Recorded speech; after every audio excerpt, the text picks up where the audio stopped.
Good morning, good afternoon, good evening, ladies and gentlemen. Welcome to the 8th webinar for local governments and municipal authorities constituency towards COP26 in Glasgow in 2021, November. My name is Yunus Arikan. I'm the Director of Global Advocacy at ICLEI, Local Governments for Sustainability. I'm also acting as the focal point of local governments and municipal authorities constituency. Today, we will be having our session as a continuity of our monthly webinars. In that sense, we would be following the traditional structure that we will start with an overview of our, let's say, basic engagement models in the climate process, some basic facts in terms of process. Then we will review what has happened since the last time we met. It was the beginning of August, actually. And we will then continue with the highlights of the events on the next couple of days and weeks. Just for you to recall, these sessions are recorded, and then the recordings and presentation are uploaded later on the YouTube that is accessible by everyone. During the session, we recommend you to take note of your topics, so that once the presentation over, you can raise your hand and address these issues, or you can type it in the question box so that we can read them and we can start to have the dialogues as such. To recall once again, the previous webinars we had was they're all uploaded in ICLEI's YouTube channel that you can recall, watch and access to the previous webinars. We had been lucky to engage with the leaders of the COP25 and COP26 presidencies. We had a special focus on climate, land, nature, and we had continuously kept our tracking of our roadmap towards COP26, which was announced at the Madrid conference of the parties in December 2019. As you can see from the presentation now, the working group of LGMA roadmap towards COP26 is endorsed now by around 20 partners, and we're happy to advance on this work together. As an introductory remark, we are in the age of Paris Climate Agreement. This was a process of around 25 years of our work. It was shaped by our advocacy since the beginning of the first COP in 1995. It was particularly accelerated with the negotiations on an outcome for Paris 2012 onwards.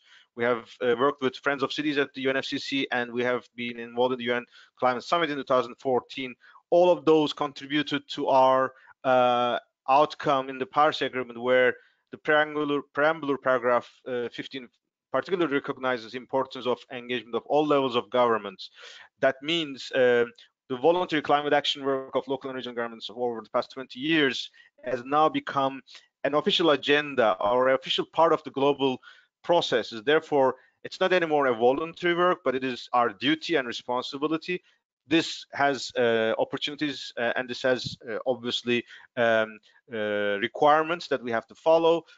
We are part of all the success and failures of Paris Agreement. As such, that's why we are asking for a multi-level and collaborative action in the implementation of the Paris Agreement, which we hope to be much more solid in the second phase of NDCs. Especially since the Paris Agreement, we also introduced new elements in our advocacy process, particularly Marrakech partnership with the champions, Talona dialogues, opening this process of bringing Paris home, that the real NDCs have to be developed in collaboration with local and regional governments. We have elevated our Friends of Cities to Friends of Multi-Level Action, and we have also participated in the Global Climate Action Summit, as well as 2019 UN Climate Action Summit. the climate process or the negotiations is a cyclic process. Every year it is presided by the country who has hosted the conference. In the last couple of years, with the case of Madrid and also in Bonn and Fiji, there has been changes that logistical hosts and political hosts are different. In this year, 2019, and 2020, now we are under the presidency of the Chilean government. Minister of Environment is the president of COP, and as a legacy of Paris Agreement, we have the high-level action champion, Gonzalo Munoz. The next host or the next COP political leader is the UK government. Right Honorable Alok Sharma is Secretary of State, is the COP president designate, and he has assigned Nigel Topping as high-level action champion, as well as Mark Carney as finance advisors. These delegations work hand in hand throughout the years, and every year in the middle of the year in June, they meet in Bonn for technical meetings called subsidiary meetings. This year, the picture is literally slightly extended. So the COP25 presidency will be recognized as the longest lasting presidency, because they will continue to be the official leader of the process until November 2021. And the UK government has been will be recognized as the one that has the longest period of preparations, which is both an opportunity and, of course, a challenge. Obviously, they're also working with the Italian government as the host of the pre-COP. The new thing in this slide compared to last year is that we know the UK government has created their Friends of COP, which is those stakeholders or governments who would help them to craft the agenda of the COP. And among the stakeholders, they have Mayor of Los Angeles as C40 chair, is part of it, and we have been expressing our interest and wish to active collaboration with Los Angeles Mayor and C40 chair, so that the LGMA advocacy and his engagement in the Friends of COP will be much more integrated and much more effective. But this month, early in September, the UK government has created one new council, but this is mainly for at the domestic or national level action. It is the Council, Cities and Regions Advisory Council for COP26. This is a group of mayors and regional government leaders across UK. They have hosted their first introductory or preparatory meeting in early September, 11th of September. We will be looking forward to the further announcement from the UK government, but we believe this is one of the innovative works or innovative efforts. Every presidency has had such innovations. The Chilean government also have been very active in working with the local and regional governments, and that is the UK innovation now. In that sense, we wish the best of success, both the members of the council, but as well as the UK COP26 presidency. And as LGMA, we will continue to support this process as well. In that regard, let's recall every presidency has their own priorities, and every year you also follow regular processes. So we have side events, we have workshops, and decision-making processes. Obviously, with the postponement of all the negotiations to next year, throughout 2020, there will be no decision-making as such. All the engagements are virtual, but also it is not any binding outcome. Still, we are observing that the whole UN system is also learning a lot, and knowing or expecting that pandemic COVID-19 will continue for at least another year in the months ahead. I assume there will be some new innovations in the sense that some of those virtual meetings can also be started to be also decision making, in order to make sure that the process is continuing without too much delays. But this is something that we have to watch and see. We cannot judge anymore at this moment because there's no official announcement. As such, the priorities of this year is similar to what was announced in Madrid, but the good news is that every member of the LGMA working group, they're already delivering a lot of efforts, especially the 6 activity areas or 6 priority areas: raising ambition, NDC vertical integration, climate finance localization, mitigation adaptation, circular economy and nature, and amplifying global climate action. These are the 6 areas that we are focusing on. And we are happy that every element has making its own progress. For example, just the latest example, the GAP Fund, which was one of the outcome of the 2019 UN Climate Action Summit, is actually last week announced as being operationalized. So these are type of examples of work, and we will touch upon it in the next slides. But by the Daring Cities, when we have the spatial session of LGMA, we are aiming to make sure that there is an overview progress report of the first 8 months of the LGMA COP26 roadmap. So we will provide much more assessment of all these efforts. Now, during the September key events that we have been engaged is the most priority ones is the platform for Redesign 2020, which was hosted by the Minister of Environment of Japan. This was a unique initiative. It was a very unique proposal or initiative from the Japanese Minister Koizumi. He announced it at the Petersburg Dialogue in June. And actually, this turned out to be a huge success. It was more than 50 national government ministers, mainly environment ministers, but others as well, joining and presenting their vision on response measures, recovery measures, but more importantly, the redesign, which is the new element, the new terminology that is introduced to the concept, which is not build back better only, but to do things that couldn't have been done, mainly through paradigm shifts or long-term planning. And that, I think, would be a very interesting thing to watch in the days ahead, because this type of innovative approaches is exactly the type of things that when we are in the era where we are responding to emergencies, climate emergencies, economic emergencies, and nature emergencies. So we as ICLEI have been very much supportive of this effort. The session was, the whole event was around 6 hours. It was live. There were ministers attending, even ad hoc coming up, in addition to the announced agenda.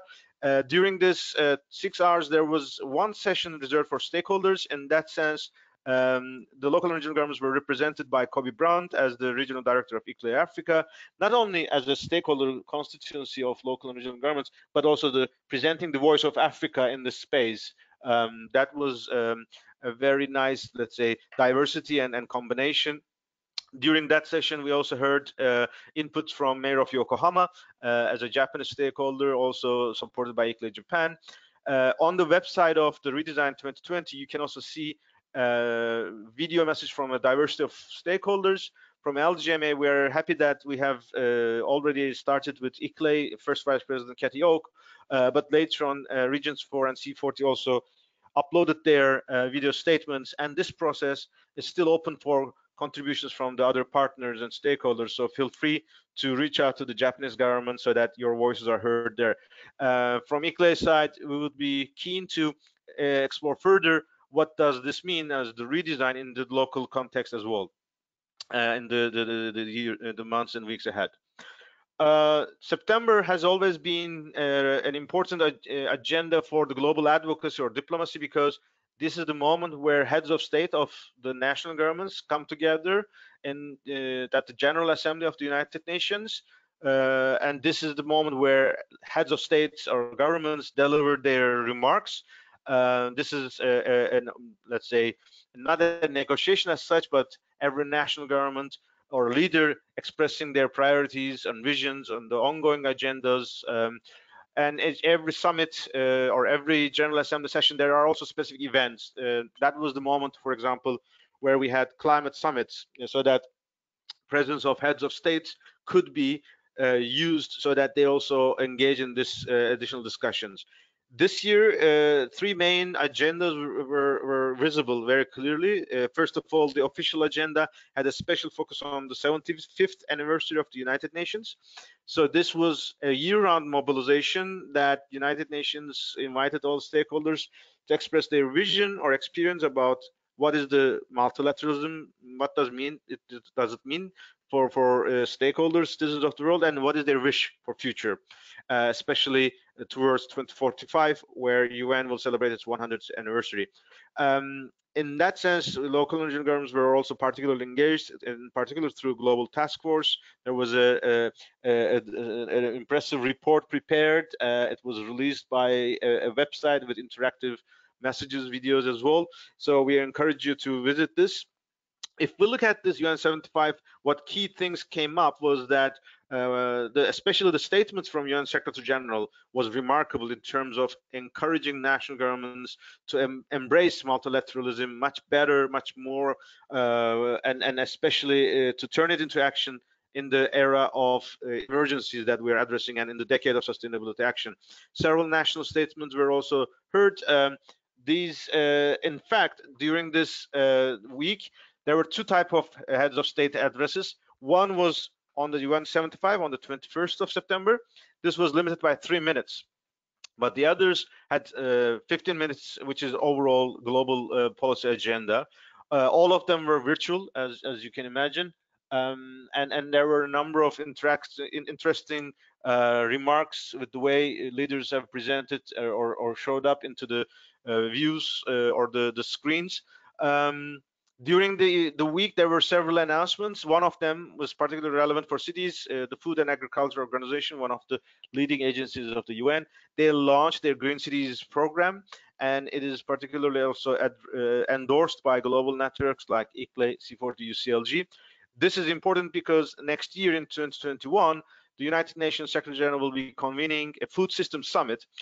Obviously, food is beyond food production and traditional agricultural practices.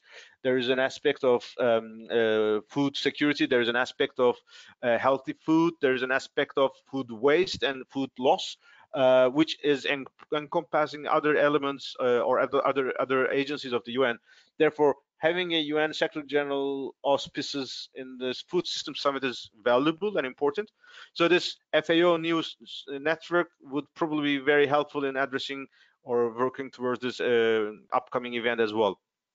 During this, in parallel to this UN 75, in addition, Global Task Force response, ICLEI also released its blueprint for concrete ideas on how to enhance engagement of United Nations with local and regional governments. This was aiming to be complementing to the Global Task Force efforts. New York City, as the custodian of the Declaration for Voluntary Local Reviews, they hosted their event where it announced that in 2 years' time, we have reached to 200 voluntary local reviews globally, which is showing the leadership and ownership from the local governments into the SDGs. And in the SDG Action Zone, there were numerous events by local and regional governments and their networks. An important element was the gain around climate. This was basically a 1-year anniversary of the 2019 UN Climate Action Summit. It was a day-long event on the 24th of September. Several announcements were made, and particularly the EU was already prepared to come with an ambitious announcement for 2030, but the biggest news came from China, where Chinese government announced for the first time their plan for carbon neutrality by 2060. Obviously, this date is a bit delayed or behind the Paris Agreement, but we are all aware, as soon as you start to work on such a target, and as soon as a country, a massive scale like China, starts to embark on this journey, it is very easy to reach a certain threshold that what you are foreseeing in 60 years ahead or 40 years ahead, with the immediate exponential growth of the technology and policies, you can reach to this goal much earlier. So announcement of 26 is already an important signal. The Chinese government have already announced that they would like to peak their carbon emissions by 2030. So this carbon neutrality target is complementing this previous announcement. So we are hoping that once this policy started to be implemented, it may be very easy to expect that this goal can be reached much earlier than 2060, which will be in line with the Paris Agreement as well. In response to these national announcements, during the week, the stakeholders were engaged through Climate Week, hosted by the Climate Group. This was now 400 events virtually, showing the enormous mobilization. Several events were hosted, or several announcements came. One of those that is particularly important was from state of California, which was announced that they will introduce a ban on internal combustion engines by 2035. This is magnificent in terms of the scale. It's not just diesel cars. It is a much more holistic. It is not just municipal fleets, it's the whole community. So if this becomes reality, it will really set a new bar, and it will drive additional momentum and additional, let's say, spillover effect, just like what state of California had done in the previous years. And if you look at now, and the commitment from climate neutrality by China, a state of California to finish or terminate internal combustion engines, which are the two major economies, or the two major, let's say, corners of the world, that is very likely would also encourage other nations also to announce or to develop more active announcements or more ambitious announcements on the next months, particularly in the Paris Agreement anniversary, but also especially towards 2021. In addition to state of California, C40 also announced a Divest Invest platform, which is now engaging 12 mayors.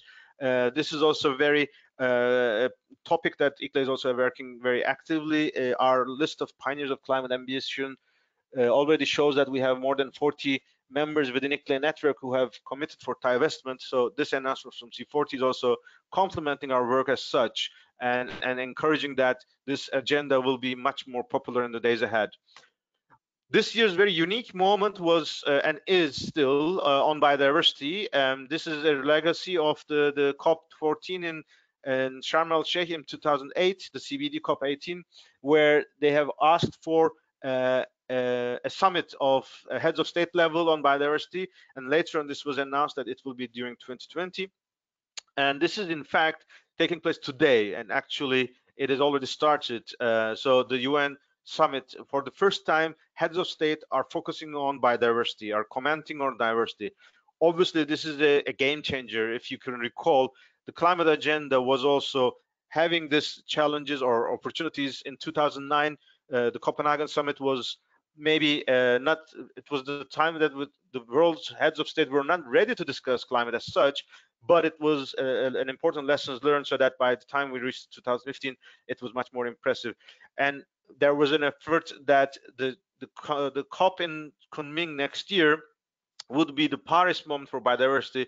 So a heads of state level summit here, this moment in time, is a perfect opportunity to raise the ambition, to raise the awareness. So in that sense, we commend this effort, and we are very proud that this summit, throughout this 6 hours or 9 hours during the day, there will also be a slot for local and regional government leaders, and Mayor Valérie Plante from Montreal, also as ICLEI's global ambassador, she will address this summit as the only representative from local and regional governments.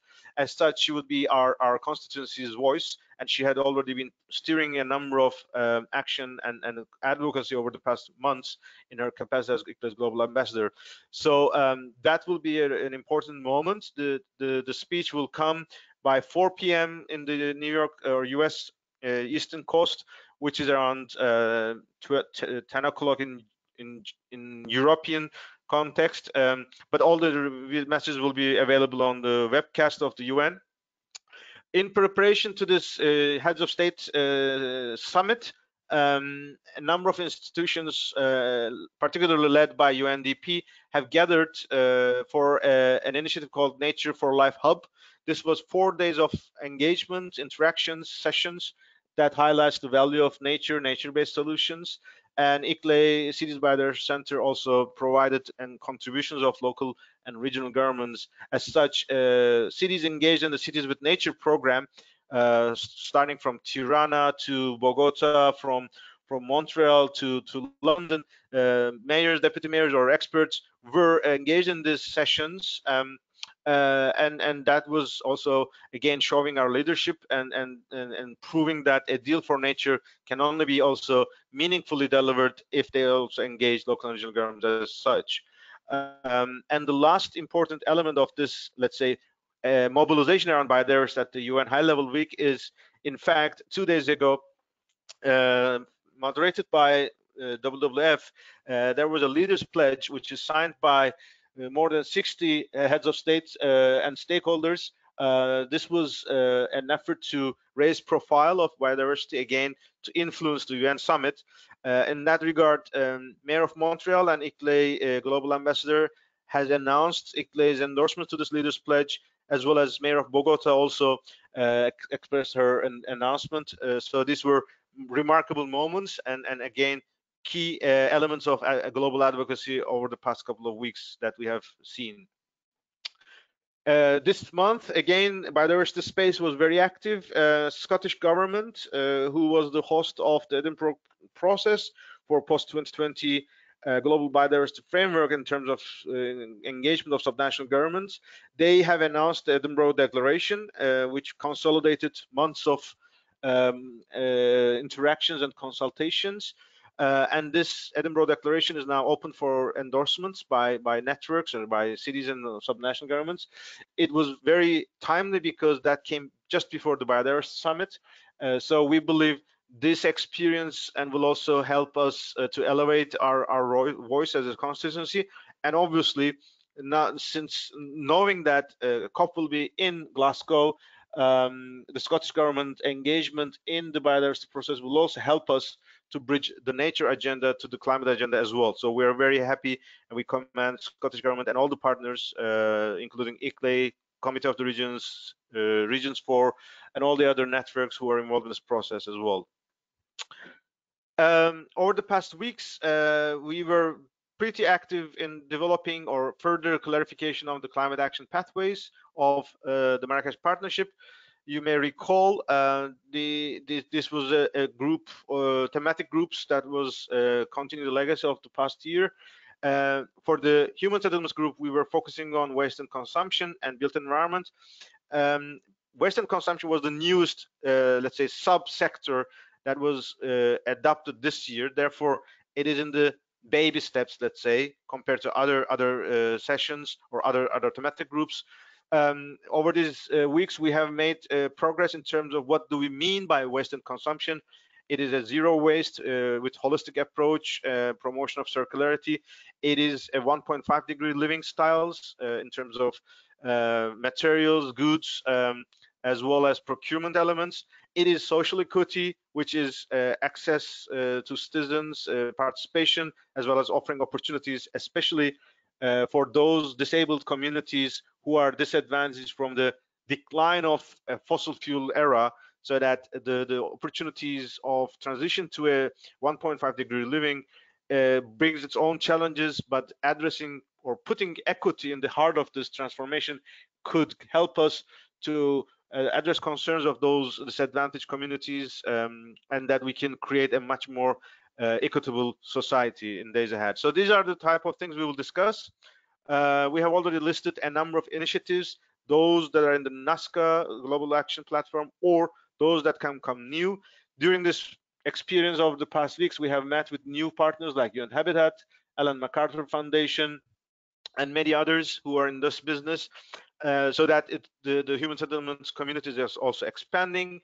An important point, since this was introduced during the year by a bottom-up proposal of the constituency, the high-level support team did not originally envisage this sector, so there will not be the support that is mobilized to the other sectors like built environment, but still, since waste and consumption will be for the first time in the agenda of sectoral thematic approaches, I think this will be a good start and we can build it further. Race to Zero also has advanced during the climate week. It has announced the new list of cities or the list of endorsers. It also has released a report by Yale and other experts that the commitments of cities and regions are now equal to the scale of the emissions from the US in its entirety. I think this was a message also to the US stakeholders who they are working on also the upcoming presidential election in November. An important point, this Race to Zero now has a minimum requirement listed. ICLEI is involved also in the expert meeting.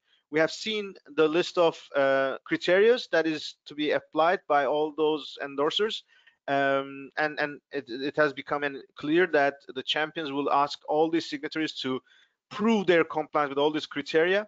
What we have noticed, the basic let's say, vision of 4 elements are okay. That has to be followed, but there is an important detailed language that is input into the text at the moment, which may be a bit limiting, in the sense that it may not be so easy for cities and regions to be clearly aware of what it means to have a 2030 commitment, which is reflecting a fair share of their 50% of global reduction, which is what is the fair share of each city in terms of the 2030 global carbon dioxide reduction by 50%.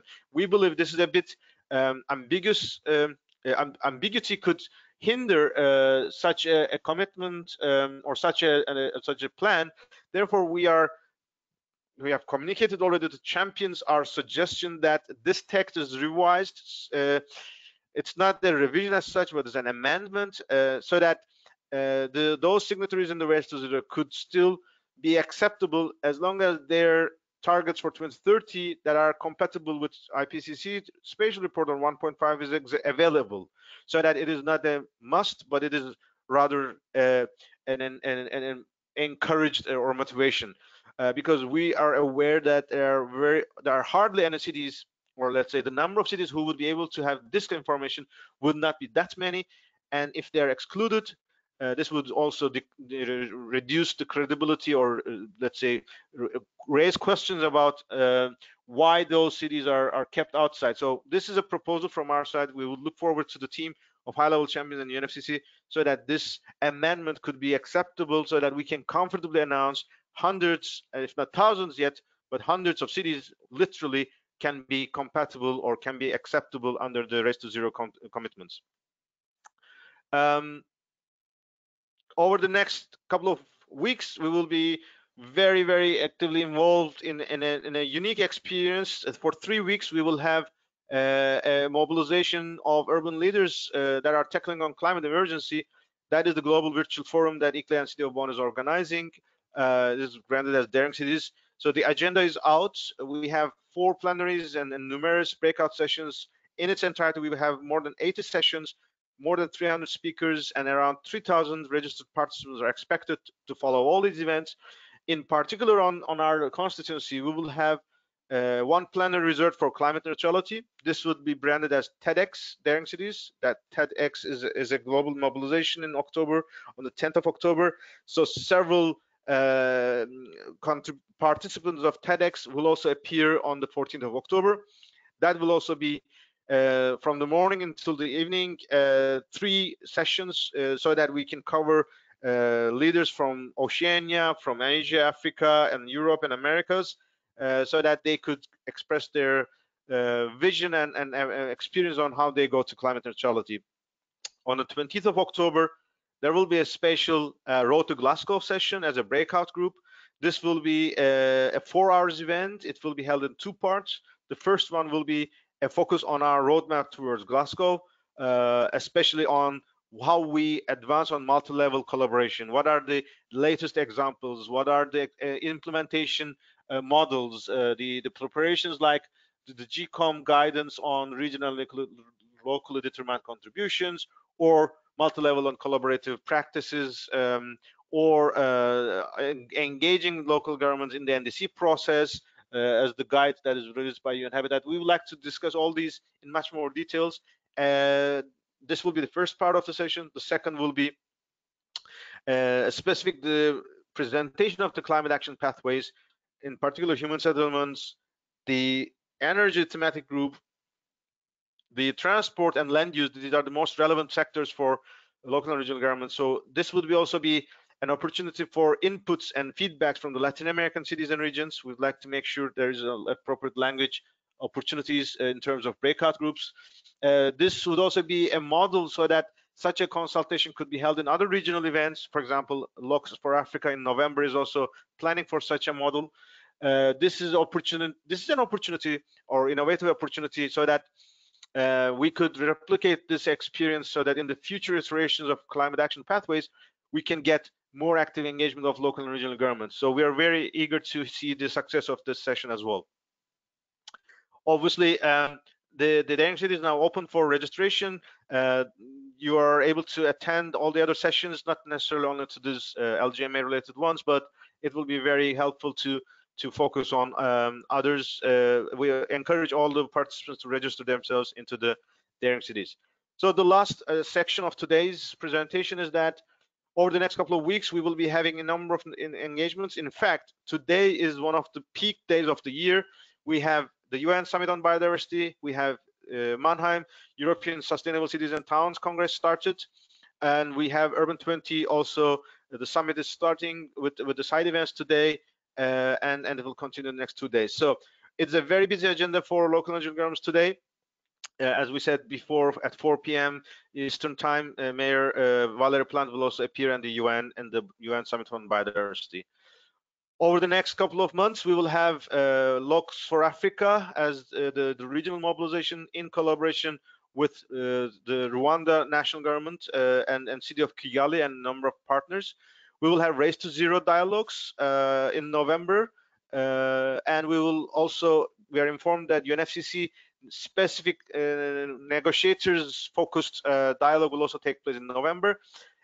And as announced last week in the UN climate sessions, on the 12th of December, COP26 presidency, government of France, and COP25 presidency and the United Nations will convene a special event to celebrate 50th anniversary of the Paris Agreement, which will very likely be hosting a number of events, especially ambitious NDCs. And we're also informed that City of Paris is also discussing some plans how they can also be bridging the local and regional governments into the celebration. So we will keep you updated the more information we have on this kind of engagements. With this, I'd like to give a break to our presentation, and the floor is now open for our questions and answers from our partners. Feel free to either type your questions or raise your hand so that we can give the floor to you so that you can present your inputs verbally by yourself as well.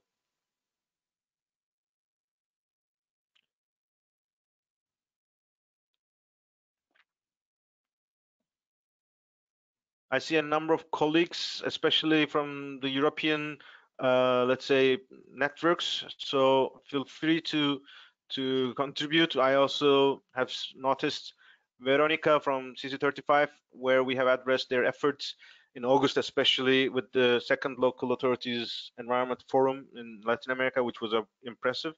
We have covered these in the previous webinars, and we look forward to making the connection on the way towards Glasgow as well. And especially at the sessions in the daring cities, we will also be able to listen from City of Glasgow, Scottish Government, hopefully, as well as other partners who are towards preparation of the COP26. So we are excited that in the coming weeks, there will be intensive interactions with all the partners as such.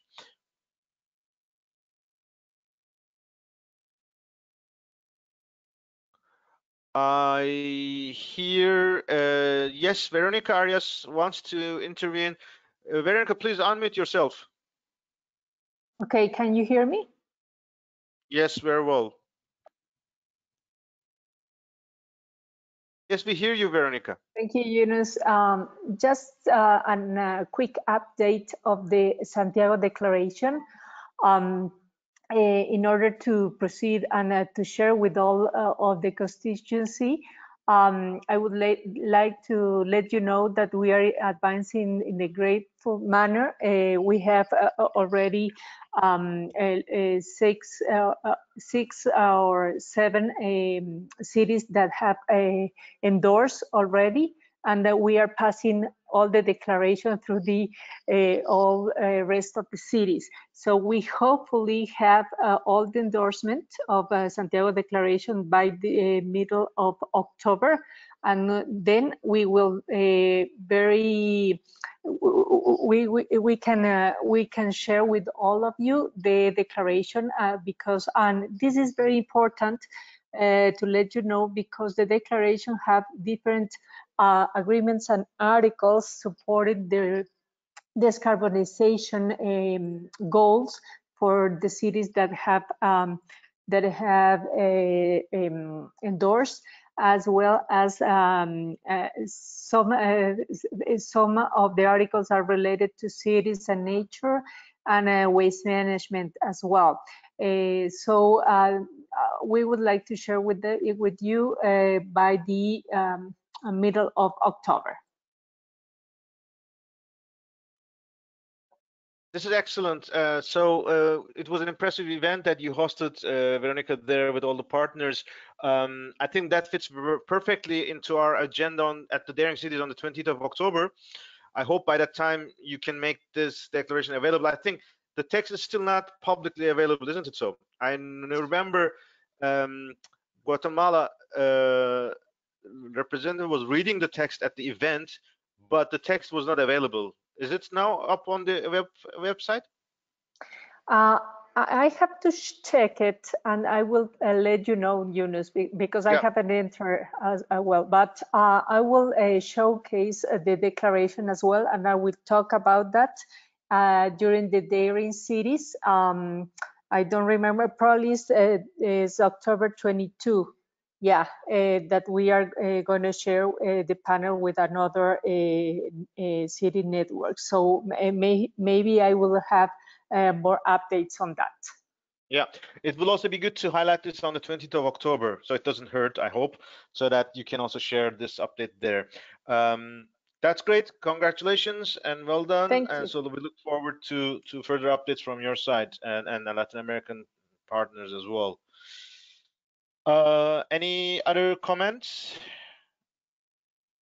or questions?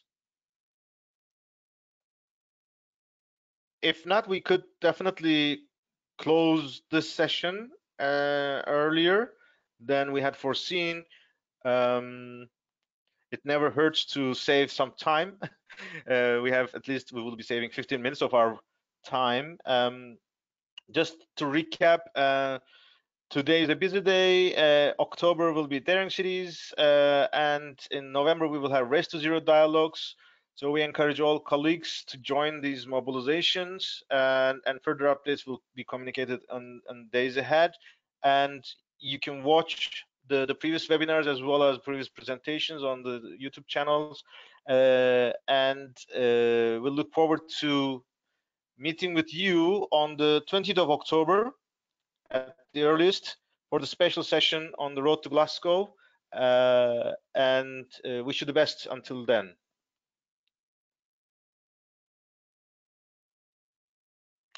Just a moment. It's my mistake. I see Ladislas from Rwanda Association of Local Governments. Ladislas, the floor is yours. Sorry, I was too early to close it, but I still see that many of our attendees are online, so feel free to intervene. Thank you very much, Mr. Yunus, and I wish to thank you for having organized this webinar, because it is a good session for members to interact, to get updates about the ongoing and current events. As you mentioned, I wish to share with the participants that we have the local action for climate solution for Africa, which shall be taking place from 3rd to 12th November 2020.